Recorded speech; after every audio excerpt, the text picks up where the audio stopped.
Madam, you are really very beautiful. Ishan, তোমার beautiful madam তোমার গ্রাম দেখতে চায়। আপনারা আমার বাড়িতে থাকতে পারেন আমার বন্ধু হিসেবে। তাতে হয়তো আপনাদের একটু কষ্ট হবে, তবে আপনাদের ভালো লাগবে আশা করি। আমার জীবন থেকে অনেক দিন আগেই সব স্বাভাবিকত্ব হারিয়ে গেছিল, তাই ভুলে গিয়েছিলাম একজন সত্য পরিচিত অচেনা যুবকের বাড়িতে এইভাবে থাকা যায় না। জানেন ম্যাডাম, আমাদের এই ট্যুরিজমকে বলা হয় প্রেগন্যান্সি ট্যুরিজম। এ আবার কি ধরনের ট্যুরিজম? আমার সঙ্গে যাবে মনস্ট্রিতে? এরা নিজেদের জিনগত স্বতন্ত্রতা এবং ঐতিহ্যগত সংস্কৃতি বজায় রাখার জন্য বাইরের অন্য কোনো সম্প্রদায়ের সঙ্গে বৈবাহিক সম্পর্ক স্থাপন করে না রে। ঠিক কতজন মহিলার সাথে তুমি মিলিত হয়েছো? হ্যাঁ, বলো বলো।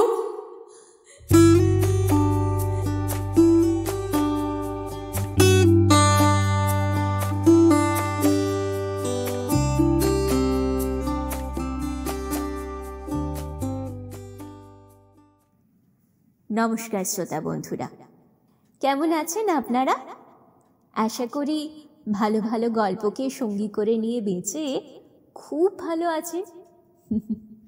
সেই জন্যই তো আপনাদের কাছে, আপনাদের মাঝে আরও একটি নতুন গল্প নিয়ে চলে এসেছি। আজ রয়েছে আপনাদের পছন্দ মতো একটি মিষ্টি প্রেমের গল্প, রামধনু রং বাহার। গল্পের রচনা চন্দ্রানী ভট্টাচার্য। এই গল্পের সূত্রধর এবং এলকার চরিত্রে রয়েছি আমি, শুভ স্বপ্না। শার্লটের চরিত্রে রয়েছে ঝিনুক এবং ঈশানীর চরিত্রে আরজি সৃজন। সামগ্রিক পরিচালনা এবং আবহ সাম্য। গল্পটি ভীষণ সুন্দর, তাই আর কথা না বাড়িয়ে বরঞ্চ সরাসরি প্রবেশ করা যাক গল্পের জগতে। আসুন, আপনাদের সবাইকে স্বাগত।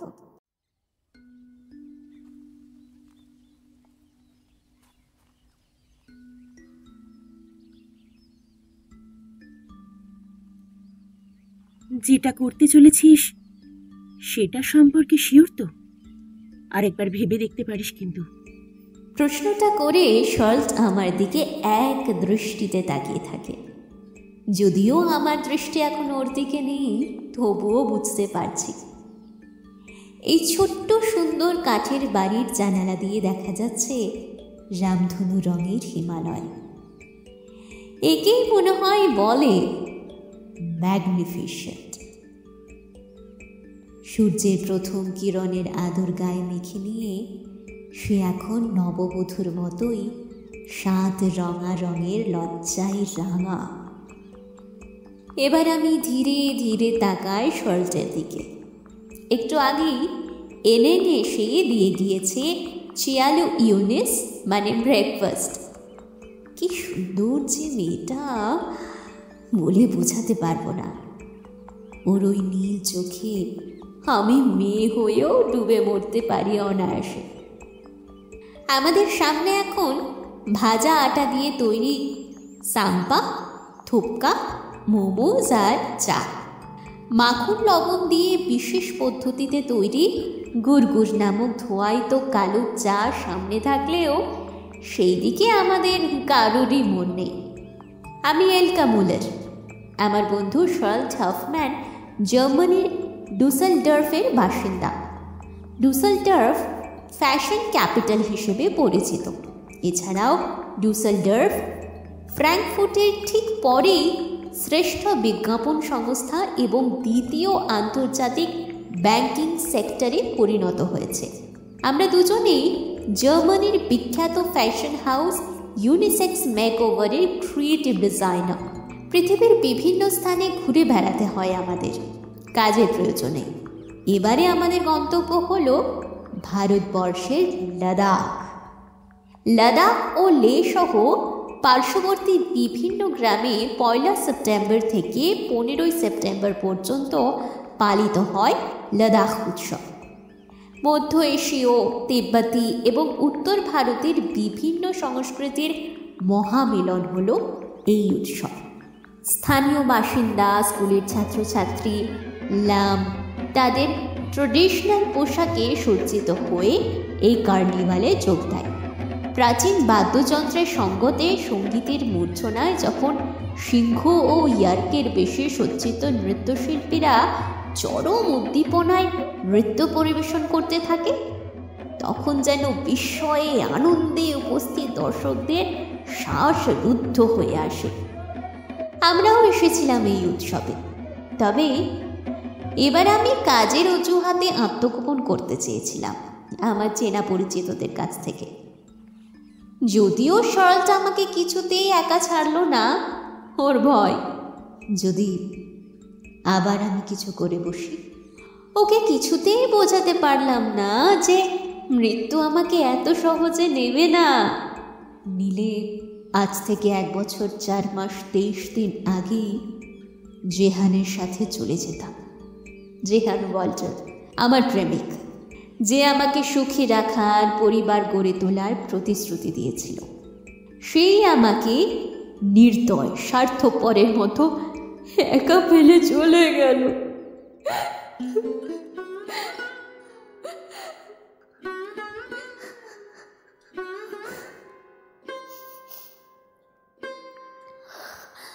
ছ বছর বয়স থেকেই আমি একা বোর্ডিং স্কুলে বড় হয়ে উঠেছি। মা বাবা ডিভোর্স নিয়ে আবার নিজেদের নতুন সংসার পেতেছিল। সেই সুখের সংসারে আমার কোনো জায়গা ছিল না। ফ্যাশন স্কুলে পড়ার সময় ওয়াল্টারের সাথে পরিচয়। সে যে কখন আমাকে আগলে রাখার, ভালো রাখার দায়িত্ব নিয়ে নিয়েছিল বুঝতে পারিনি। 25 বছরের 2জন ছেলে মেয়ে যখন নিজেদের আসন্ন বিয়ের উৎসবের প্রস্তুতি নিতে ব্যস্ত, ঠিক সেই মুহূর্তেই পরম করুণাময় ঈশ্বরের মনে হয়েছিল আমার সুখী হবার, সংসার পাতবার কোনো অধিকার নেই। আর তাই তো একই গাড়িতে থাকা সত্ত্বেও বলটা শেষ হয়ে গেল, আর আমি ইতিমধ্যে অন্তত 5 বার চেষ্টা করেছি আত্মহত্যার, কিন্তু না, মৃত্যু আমাকে ভয় পায়।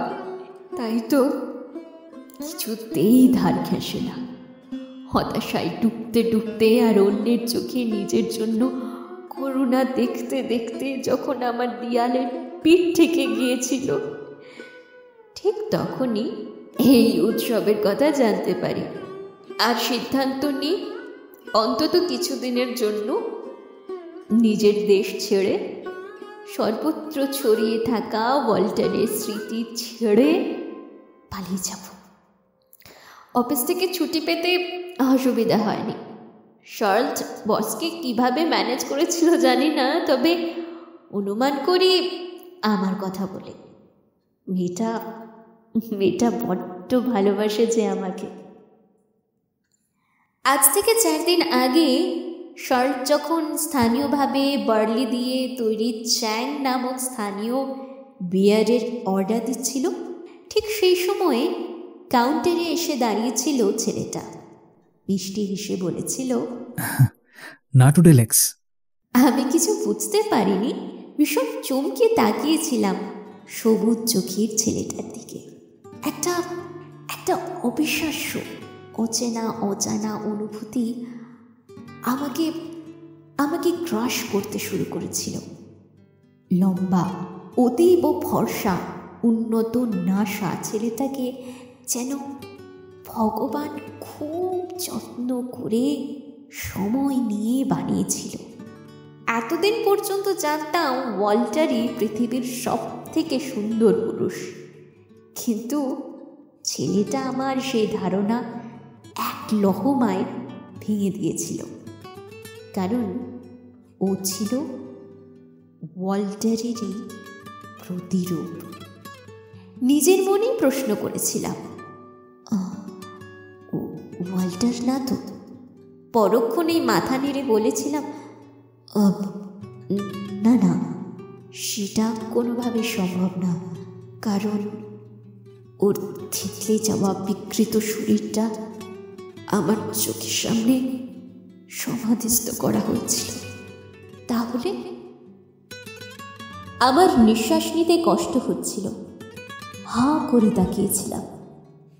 ছেলেটা পরেছিল ট্রেডিশনাল রঙিন পশমের লম্বা পোশাক, গাউচা। মাথার টুপিতে উজ্জ্বল নাম না জানা এক গুচ্ছ পাহাড়ি ফুলের বাহার। গলায় হাতে মুক্ত লাপিস লাজুলি রূপ নির্মিত অলঙ্কার।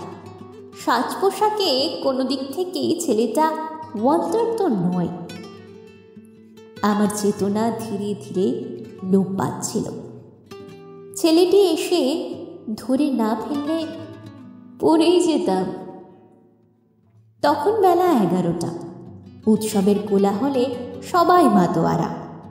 সেদিন সারাদিন ব্যাপী তীরন্দাজি, পোলো প্রতিযোগিতা, লামা নৃত্য, লোককথা অনুযায়ী নৃত্যনাট্য অনুষ্ঠিত হবার কথা ছিল। স্থানীয় সব পুরুষরা ট্রেডিশনাল পশমি গাউচা এবং মহিলারা ওই একই পোশাক একটু অন্যভাবে স্টাইল করে পরেছিল। মেয়েদের পোশাককে এখানে বলা হয় কুনটপ ও বোক। আমরাও কুনটপ পরেছিলাম। ইতিমধ্যেই আমার মনের মধ্যে তোলপাড় শুরু হয়ে গেছিল। একটু সুস্থ হলে জানতে পেরেছিলাম ছেলেটির নাম ঈশান মিনারো। ঈশান ভাঙা ভাঙা ইংরেজিতে জানতে চেয়েছিল, ম্যাডাম, আপনার শরীর ঠিক আছে তো? মাথা নেড়ে হ্যাঁ বলেছিলাম। ঈশান খুব লজ্জিত হয়েছিল এইভাবে যে আমি ওকে দেখে অসুস্থ হয়ে পড়েছিলাম। কোনো রকমে ওকে বুঝিয়েছিলাম তেমন কিছু নয়। ছেলেটা বকতে খুব ভালোবাসে। আর শার্লট ওয়াল্টারের সঙ্গে ওর অভূতপূর্ব সাদৃশ্য দেখে কৌতূহলবশত আলাপ জমিয়েছিল। কথায় কথায় ঈশান জানিয়েছিল নাটো ডেলেক্সের অর্থ গুড মর্নিং। লাদাখের রুক্ষ সূক্ষ্ম পাহাড়ের কোলে অবস্থিত ধা নামক গ্রামে ও থাকে। এও জানায় যে ও একজন লোকাল গাইড এবং গ্রামে ওর বাবা হোমসেট বিজনেস চালায়। এখানে এসেছে একদল ট্যুরিস্টকে সঙ্গে নিয়ে। গালে টোল ফেলে হেসে সহজ ভঙ্গিতেই বলেছিল, madam, you are really very beautiful. কেন জানি না দীর্ঘদিন পর আবার নিজের মধ্যে একটা ভালো লাগার অনুভূতি ডানা মেলেছিল। আমি লজ্জা পেয়েছিলাম। শার্লট সবটা লক্ষ্য করেছিল আর তাই হয়তো ঈশানের নাম্বারটা চেয়ে নিয়েছিল। পরবর্তী 2 দিন আমি একটা ঘোরের মধ্যে কাটিয়েছিলাম। ফোন গ্যালারি ওপেন করে বারবার ওয়াল্টারের ছবিগুলো দেখছিলাম। কেন জানি না মনে হয়েছিল ও আমার কাছে ফিরে আসতে চাইছে। বড্ড অস্থির লাগছিল। তাই তো শার্লটকে দিয়ে ঈশানকে ফোন করিয়েছিলাম। শার্লট বলেছিল আমরা ওর গ্রাম দেখতে যাব। কিন্তু ম্যাডাম, এখন আপনারা থাকবেন কোথায়? গ্রামে তো কোনো হোমস্টে খালি নেই। এখন পিক সিজন চলছে, তাই জন্য। বেশ চিন্তিত স্বরেই বলেছিল ঈশান। ফোনটা স্পিকারে ছিল, তাই আমি সবটাই শুনতে পেয়েছিলাম। শার্লট আমার দিকে তাকিয়ে কি বুঝেছিল জানি না, তবে বলেছিল, ঈশান, তোমার বিউটিফুল ম্যাডাম তোমার গ্রাম দেখতে চায়। কয়েক মুহূর্ত নীরব থেকে ঈশান বলেছিল, আপনারা আমার বাড়িতে থাকতে পারেন আমার বন্ধু হিসেবে। তাতে হয়তো আপনাদের একটু কষ্ট হবে, তবে আপনাদের ভালো লাগবে আশা করি। আমার জীবন থেকে অনেক দিন আগেই সব স্বাভাবিকত্ব হারিয়ে গেছিল। তাই ভুলে গিয়েছিলাম একজন সত্য পরিচিত অচেনা যুবকের বাড়িতে এইভাবে থাকা যায় না। আমি শুধু চাইছিলাম ওকে আরও কাছ থেকে দেখতে, জানতে। ওকে দেখে আমার মৃত মনটা প্রাণ ফিরে পেয়েছিল।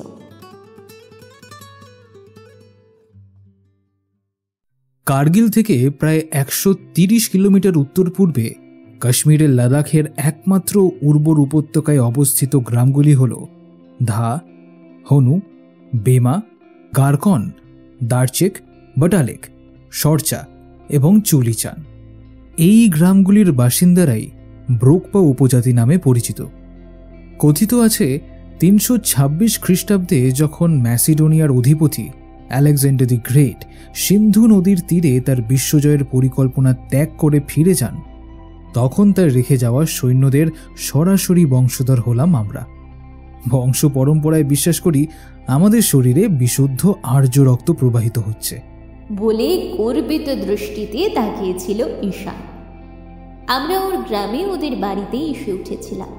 ঈশান ওর বউ মানে বাবা এবং আই মানে মায়ের সাথে পরিচয় করিয়ে দিয়েছিল। মুগ্ধ করেছিল ওদের আন্তরিকতা, সহজ সরল ব্যবহার। গ্রামে তখন দেশ বিদেশ থেকে আগত পর্যটকদের ভিড়, যাদের মধ্যে আবার মেয়েদের সংখ্যাই বেশি।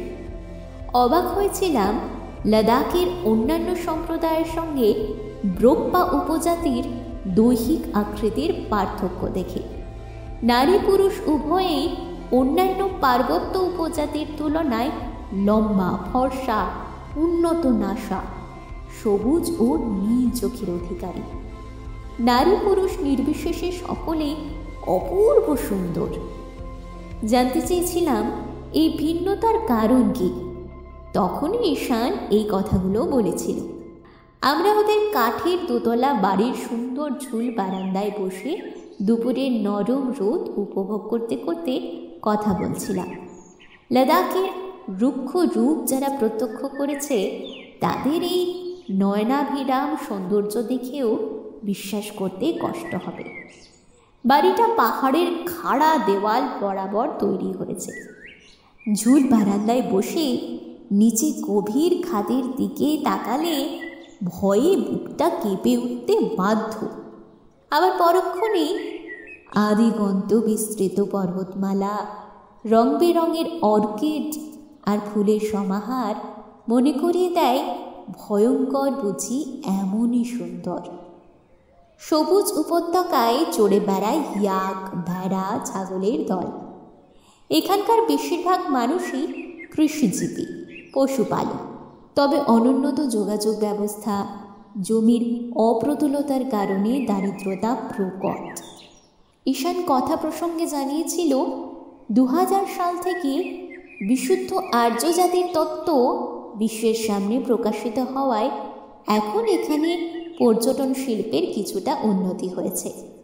হাসতে হাসতে বলেছিল, জানেন ম্যাডাম, আমাদের এই ট্যুরিজমকে বলা হয় প্রেগন্যান্সি ট্যুরিজম। আমি আর শর্ট খুব অবাক হয়েছিলাম। শর্ট জানতে চেয়েছিল এ আবার কি ধরনের ট্যুরিজম। এই প্রশ্নে ঈশান একটু অস্বস্তিতে পড়েছিল। কি বলবে বুঝে উঠতে পারছিল না। ওকে সেই অস্বস্তির হাত থেকে রক্ষা করেছিল ওর বোন এনান। বারান্দায় এসে পিছন থেকে আমার গলা জড়িয়ে ধরে কলকল করে ওদের ভাষায় বলে উঠেছিল, তাশি দে লেহ। এই 7 দিনে আমরা কিছু ব্রুকস্ট্যাট ভাষার শব্দ শিখে গেছিলাম। তাই আমি এনাংয়ের হাত দুটো ধরে বলেছিলাম, তাশি দে লেহ অর্থাৎ হ্যালো। এরপর ও জানিয়েছিল, তোমরা সবাই খেতে চলো, আই ডাকছে। কার্পেটে মোড়া কাঠের মেঝের উপর আমরা সবাই হাঁটু মুড়ে বসেছিলাম। লে লাদাখের বেশিরভাগ ব্রোকপাদের মতোই ঈশানের পরিবার ব্রজযান বৌদ্ধ ধর্মের অনুসারী। তাই ধর্মীয় কারণে দুগ্ধ ও পোলট্রিজাত খাদ্যের উৎস অর্থাৎ মাংস ওরা খায় না। আলু, মূলো, শালগাম সিদ্ধ, বার্লি ছাতু দিয়ে তৈরি সাম্পা, বিভিন্ন ধরনের ফল, স্পু ছিল আমাদের সামনে। ঈশানের পরিবারের আন্তরিকতার কারণে ভাষার ভিন্নতা আমাদের মধ্যে কোনো প্রতিবন্ধকতার সৃষ্টি করতে পারেনি। আয়ের ভালোবাসা, বইয়ের যত্ন, এনাংয়ের আবদার একটু একটু করে ভিতর থেকে পাল্টে দিচ্ছিল আমাকে। আমি আবার বাঁচার ইচ্ছে ফিরে পাচ্ছিলাম। এই কদিনেই ঈশান আর আমার মধ্যে একটা সহজ বোঝাপড়া হয়ে গিয়েছিল। শর্টের সঙ্গে আই আর এনাং গল্প জুড়ে দিয়েছিল। ওদের মধ্যে হাসি মুখে দোভাষের কাজটা সামলাচ্ছিল ঈশান। মাঝে মাঝে মৃদু হেসে আর চোখে আমাকে দেখছিল, আর ওই মুগ্ধ দৃষ্টি আমার বুকের ভিতর জন্ম দিয়েছিল একটা একটা নাইটিঙ্গেলের। সে অতি গোপনে গান গিয়ে চলেছিল। অদ্ভুত এক ভালো লাগার আবেশে আবেশিত হয়ে লাঞ্চ শেষ হলে আমি চলে এসেছিলাম আমাদের জন্য নির্ধারিত রুমে। এনাম শরৎকে নিয়ে গিয়েছিল ওর বন্ধুদের বাড়ি। তখন থেকে রাত পর্যন্ত পরিবারের সকলেই ব্যস্ত থাকবে তাদের হোমস্টের অতিথিদের নিয়ে। ঈশানও নিশ্চয়ই ট্যুরিস্টদের নিয়ে সাইট সিনে বেরোবে। আমার তেমনভাবে কিছুই করার ছিল না, কিন্তু অনেকদিন পর কাজ করতে ইচ্ছে করছিল।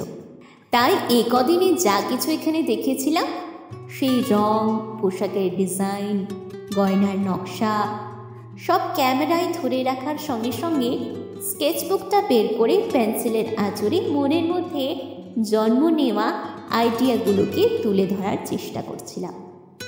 কতটা সময় কেটেছিল খেয়াল করিনি, এতটাই কাজের মধ্যে ডুবে গিয়েছিলাম। হঠাৎই চমকে মুখ তুলে দেখেছিলাম কখন ঘরের ভিতর ঢুকে এসে আমার ডান কাঁধের উপর দিয়ে ঝুঁকে পড়েছিল ঈশান।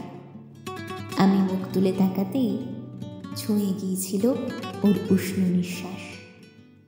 দুজনের ঠোঁটের মধ্যে ব্যবধানে ছিল কয়েক ইঞ্চি। আমার নিঃশ্বাস ভারী হয়ে এসেছিল, বুকের ভিতর যেন পিয়ানো ঝড় তুলেছিল। শরীরের সমস্ত রক্ত এসে জমা হয়েছিল মুখে। তাড়াতাড়ি মুখ নামিয়ে নিয়েছিলাম, কিছু বলতে পারিনি। আমার মুখের উপর নেমে আসা চুলগুলো বাঁ হাতের তর্জনী দিয়ে সরিয়ে ঈশান ফিসফিস করে বলেছিল, আমার সঙ্গে যাবে মনুশ্রীতে? ওর আঙুলের স্পর্শে আমার শরীর কণ্টকিত হয়ে উঠেছিল। আমি অবাক হয়েছিলাম, জিজ্ঞাসা করেছিলাম, তোমার টুরিস্টদের কি হবে? দেচেন ওদেরকে ঘুরিয়ে নিয়ে আসবে বলেছিল ঈশান। দেচেন ওর কাকার ছেলে। সেদিন বন্ধুর পাহাড়ি পথে হেঁটেছিলাম একে অপরের হাত ধরে। বুঝতে পেরেছিলাম ঈশান আমাকে বিশেষভাবে পছন্দ করে। আমি ওকে আমার জীবনের সব কথা খুলে বলি, এমনকি ওয়াল্টারের সাথে ওর অদ্ভুত সাদৃশ্যের কথাও। ওয়াল্টারের কথা শুনে ছেলেটা গম্ভীর হয়ে গেছিল। মনাস্ট্রিট থেকে দুজনে ফিরে এসেছিলাম নীরবে। আসার পথে কোথা থেকে একরাশ ঘন কুয়াশা ঘিরে ধরেছিল আমাদের, ঠিক যেন আমাদের মনে জমে ওঠা কুয়াশা বাইরের জগৎকে আচ্ছাদিত করছিল।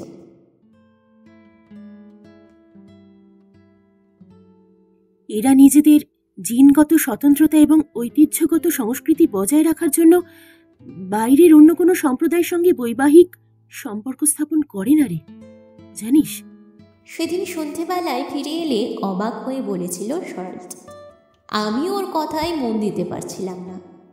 বারবার ঈশানের মুখটা ভেসে উঠছিল আমার চোখের সামনে। ওকে ওয়াল্টারের কথা জেনে দুঃখ পেল? নিজেকেই প্রশ্ন করেছিলাম। কি রে, শুনছিস? গোল গোল চোখ করে আমাকে আঙুলের খোঁচা দিয়ে জিজ্ঞেস করেছিল শরৎ। আমি জোর করে ওর দিকে মন দিতে চেষ্টা করছিলাম। দেখ, ওদের সব কথা তো বুঝতে পারছিলাম না, তবে ভাঙা ভাঙা ইংরাজিতে যা বলছিল তাই বোঝার চেষ্টা করছিলাম। তুই জানিস, নিজেদের রক্তের পবিত্রতা রক্ষা করার জন্য এদের সম্প্রদায়ের যে সকল দম্পতি সন্তান ধারণ করতে পারে না, তারা নিজেদের পছন্দ মতো ব্রোকপা সম্প্রদায়ের অন্য কোনো নারী বা পুরুষ নির্বাচন করে সন্তান লাভের জন্য সঙ্গম করে। একবার ভাব, এরা নারীকেও কতটা সম্মান ও স্বাধীনতা দেয়।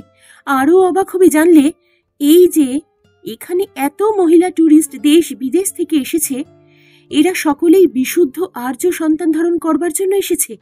আজ যদি হিটলার বেঁচে থাকতেন তাহলে এদের নিয়ে মাথায় করে রাখতেন। কি বলিস রে? ভীষণ চমকে যায় শরতের কথা শুনে। একে কি প্রেগন্যান্সি ট্যুরিজম বলেছিল ঈশান? এমনটা কি সত্যি সম্ভব? আমি জিজ্ঞাসা করেছিলাম শরৎকে। ওরা তো বলল আগে লিগ্যাল না হলেও এখন সরকার চেষ্টা করছে আইনত বৈধতা দেবার। না হলে গোপনে এইসব কাজ করতে গিয়ে একটা দালাল চক্র সহজ সরল গরিব মানুষগুলোর ক্ষতি করে দিচ্ছে রে। সব শুনে আমার বুকের ভিতর যেন অভিমানের বাষ্প জমা হয়ে উঠেছিল। কার উপরে এই অভিমান? ঈশানের উপর? কেন? ওর উপর তো আমার কোনো অধিকার নেই। তাহলে বুঝতে পারছিলাম অভিমান চোখের বাঁধের বাঁধন ভেঙে বাইরে বেরিয়ে আসতে চাইছিল। তাই দ্রুত বিছানা থেকে উঠে গ্রে উইন্টার ওভারকোট গলিয়ে বাইরে বেরিয়ে এসেছিলাম। শুনতে পেয়েছিলাম হতবাক শরৎ জিজ্ঞেস করছে, দাঁড়া দাঁড়া, এত রাতে কোথায় যাচ্ছিস? আমিও আসছি। উদ্ভ্রান্তির মতোই বেরিয়ে এসেছিলাম রাস্তায়। প্রচণ্ড ঠান্ডায় কাঁপতে কাঁপতে দিগ্ভ্রান্তের মতোই হাঁটছিলাম। চোখের জলে সব কিছু ঝাপসা হয়েছিল। এখানকার গ্রামগুলোতে সৌর বিদ্যুতের সাহায্যে সিএফএল আলো জ্বালানো হয়। যাদের বিদ্যুৎ কেনার ক্ষমতা নেই তারা প্রচলিত লণ্ঠন ব্যবহার করে। সুতরাং সেই আলো রাতের অন্ধকার দূর করার পরিবর্তে অন্ধকারকে আরও ঘনীভূত করেছিল। কতক্ষণ কেঁদেছিলাম মনে নেই। হঠাৎ একটা হাত কাঁধের উপর এসে পড়তেই সম্বিত ফিরেছিল এবং নিরাপত্তাহীনতার ভয়ে শিরদাঁড়া বেয়ে মাথার বিপদ সংকেত পাঠিয়েছিল।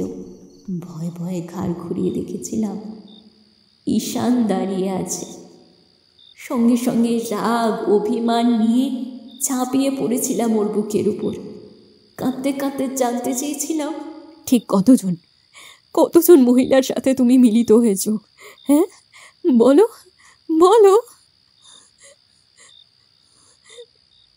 না, আমার জার্মান ভাষায় বলা কোনো কথাই ঈশান বুঝতে পারেনি। শুধু আমাকে বুকের মধ্যে জড়িয়ে ধরেছিল। আমি কিছুটা শান্ত হলে ওর ঠোঁট নেমে এসেছিল আমার ঠোঁটে। তীব্র আশ্লেষে আমরা একে অপরের মধ্যে ডুবে গিয়েছিলাম। বুঝতে পেরেছিলাম আমরা দুজনেই দুজনকে ভালোবেসে ফেলেছি।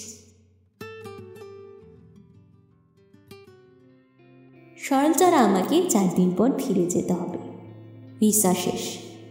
না, আমাদের ভালোবাসা কোনো সামাজিক স্বীকৃতি পাবে না, কারণ ব্রোকপা ঐতিহ্য অনুযায়ী ঈশান ওর সম্প্রদায়ের বাইরে বিয়ে করলে ওকে ওর পরিবার সমাজ থেকে বহিষ্কার করা হবে, যা আমি মেনে নিতে পারবো না। তবে আমরা একে অপরকে ভালোবাসি।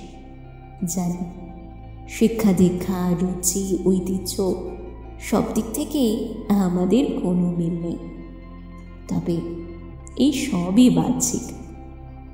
আমাদের মনের মিল ঘটে গেছে। আমি কিছুতেই ঈশানকে হারাতে পারবো না। ওকে পেয়ে আমি আবার নতুনভাবে বাঁচতে শিখেছি। আমার মধ্যে আবার একটা সংসার সন্তান এসবের আকাঙ্ক্ষা জাগ্রত হয়েছে। তাই ব্রোকপা প্রেগন্যান্সি ট্যুরিজম আমার স্বপ্ন পূরণ করবে। তাতে অন্তত কারো কোনো আপত্তি থাকবে না। সেই রীতি মেনেই এই কদিন আমরা সঙ্গম করব। সবার চোখে এই সঙ্গম শুধুমাত্র সন্তান লাভের জন্য হলেও ঈশান আর আমরা জানি যে আমরা একে অপরের। আই আর এনান ওদের ঐতিহ্যবাহী পশমের কোনটা পরিয়ে দিয়েছে। লম্বা লম্বা টার্সেল দিয়ে অসংখ্য বেনি মাথা থেকে কোমর পর্যন্ত ঝুলিয়ে দিয়েছে। কানে গলায় হাতে মুক্ত রঙিন পাথর আর রূপোর ভারী ভারী গয়না শোভা পাচ্ছে। মাথায় শোভা পাচ্ছিল রঙিন ফুলের স্ট্রিপ দিয়ে সাজানো বিশেষ টুপি। আয়নায় দেখে আমি নিজেকে চিনতেই পারছি না। কে বলবে যে আমি ব্রোকপাদের বংশধর নই? আমার সামনে বসে আছে শর্ট। ও আবার বলল, যা করছিস ভেবে করছিস তো? এই 4 দিনের মিলনে যদি বাচ্চা না হয় তখন কি করবি? আমি হেসে বলি,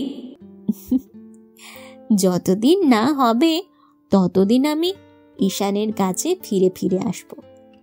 আমার যে ঈশানকে চাই, আমাদের সন্তানকে চাই। ওয়াল্টার নেই, কিন্তু যে রূপে ভগবান ওকে আমার কাছে পুনরায় ফিরিয়ে দিলেন, আমি কি করে আবার তা হারিয়ে যেতে দিই বলতো? আমার মধ্যে ছোট্টবেলা থেকে অতি গোপনে লালিত মায়া মমতায় ঘেরা যে সংসারের স্বপ্নটা তিল তিল করে গড়ে উঠেছিল, এবার সেটা বাস্তবায়িত হবে। সৃষ্টি হবে একটা রামধনুর। হ্যাঁ, একটা গোটা হিমালয় জন্ম নেবে আমার শরীরের মধ্যে। আমি হব তার মা।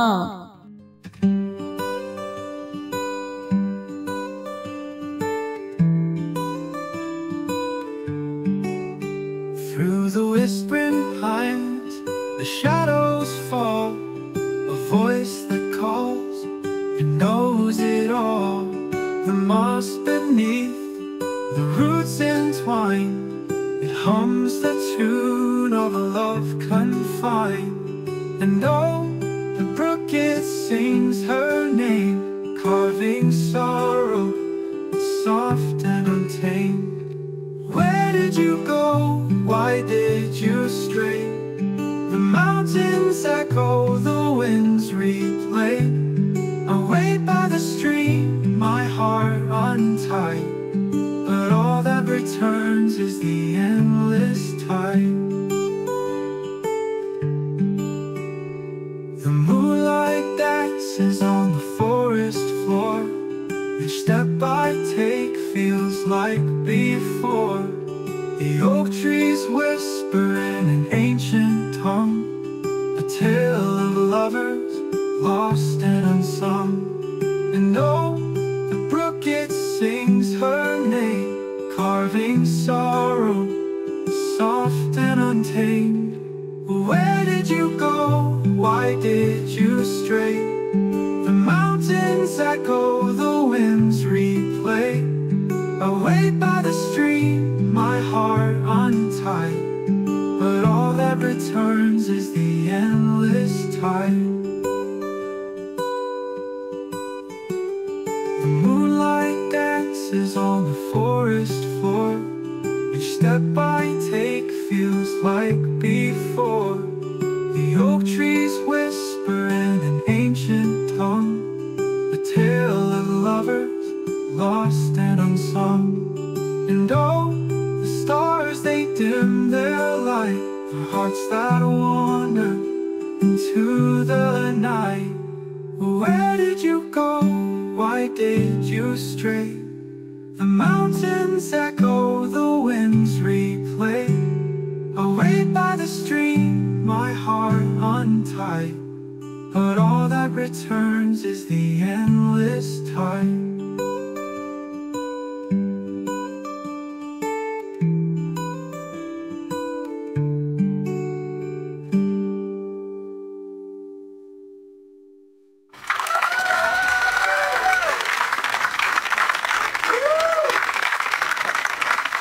Thank you, bro. Why did you stray? The mountains echo, the winds replay. Awake by the stream, my heart untied, but all that returns is the endless tide. নমস্কার শ্রোতা বন্ধুরা, কেমন আছেন সবাই? অনুগল্পের সেরা আসর গল্প কল্পদ্রুম চ্যানেলে আপনাদের সকলকে জানাই সাদর আমন্ত্রণ। বিগত বছরগুলি থেকে আপনাদের সবার অকৃত্রিম ভালোবাসায় তিলে তিলে বেড়ে চলেছে আমাদের পরিবার। এখন থেকে ইউটিউবের পাশাপাশি স্পটিফাই এবং অ্যামাজন মিউজিক অ্যাপেও শুনতে পাবেন আমাদের সকল কাহিনীগুলি। এই সংক্রান্ত যাবতীয় লিঙ্ক পেয়ে যাবেন ভিডিও ডিসক্রিপশন বক্সে। ভিন্ন স্বাদের গল্প ও কবিতাগুলি আপনাদের কেমন লাগছে তা লাইক ও কমেন্টের মাধ্যমে আমাদের জানাতে ভুলবেন না যেন। সেই সাথে জলদি সাবস্ক্রাইব করে দিন আমাদের ইউটিউব চ্যানেলটিকে। আর হ্যাঁ, ভালো কথা, নোটিফিকেশনের বেল আইকনটা প্রেস করে রাখুন, তাহলে চ্যানেলে নতুন কোনো গল্প এলেই তার আসার খবর পৌঁছে যাবে সবথেকে আগে আপনার কাছে। এছাড়া আপনি যদি আমাদের কোনো লেখা পাঠাতে চান কিংবা চ্যানেলে কণ্ঠশিল্পী হিসেবে যোগদান করতে চান, তাহলে ভিডিও ডেসক্রিপশনে দেওয়া ইমেল আইডিতে যোগাযোগ করতে পারেন। আপনাদের জীবনের কাহিনীও প্রেম এবং ভালোবাসায় পরিপূর্ণ হয়ে উঠুক এই কামনা করি। ভালো থাকুন, ভালোবাসায় থাকুন।